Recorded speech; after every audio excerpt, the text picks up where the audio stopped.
Hi there, my name is Jacqueline. If you're new around here, I am with More Leads Pro, and my job is to help home service professionals get more visibility on Google and book more jobs. One of the ways that I make this happen and leverage this ability for clients is by utilizing Google Business Profile. These are free to use. If you don't know what a Google Business Profile is, please Google that and claim your business.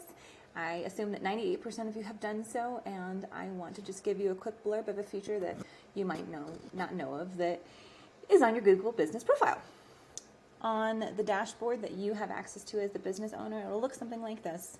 And on that area, you can go ahead and edit your profile, add photos, all that good stuff. But what I am going to direct you to today for this tutorial is going to be the Q&A section. So if I hit this here, we can see some question and answers that have been submitted for this business. Now, in all actuality, it was me that submitted the questions because I know that they are frequently asked questions for this particular service business owner, and I know she has the answer. So we generated about 20 commonly asked questions that she's tired of picking up the phone to answer. Like, are you accepting new clients? What type of appointment length will this be? Things like that although they're good at having an excuse to reach out, I believe and know that half the time if you have an answer that's not answered on someone's webpage or listing such as this, if the answer hasn't been met, you're on to the next listing. So shoving as much valuable information and insight that customers could be looking for or wanting to have as they're making their booking and purchasing decision is very important. So we took her top asked questions, went ahead and generated answers based off of her own experience and how she runs her business, and added those as a value piece on her Google My Business listing. So to the general public, it looks like this: questions and answers.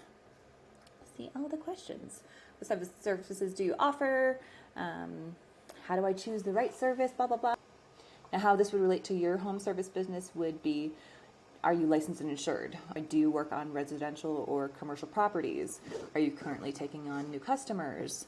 Is there an area that you specialize in? And these would all be answers that you yourself have come up with. And so there's a lot of great features that are available in your Google My Business listing, and I would encourage you to delve into that dashboard and tinker around and see what magic you can make happen. Because like I said, these are tactics and things that we can leverage with zero ad spend. So if you find yourself looking for new clients constantly, or maybe you want to be paid by the clients that you have at a higher rate instead of taking on new ones, I'd love to connect and talk about some tailored techniques that we can implement in your home service business to get more eyes on your business, increase your value that you're charging, and put your time and your brain power into running your business instead of learning what the latest marketing trends are. Let's talk more, and you can do so by using the link below. Thanks.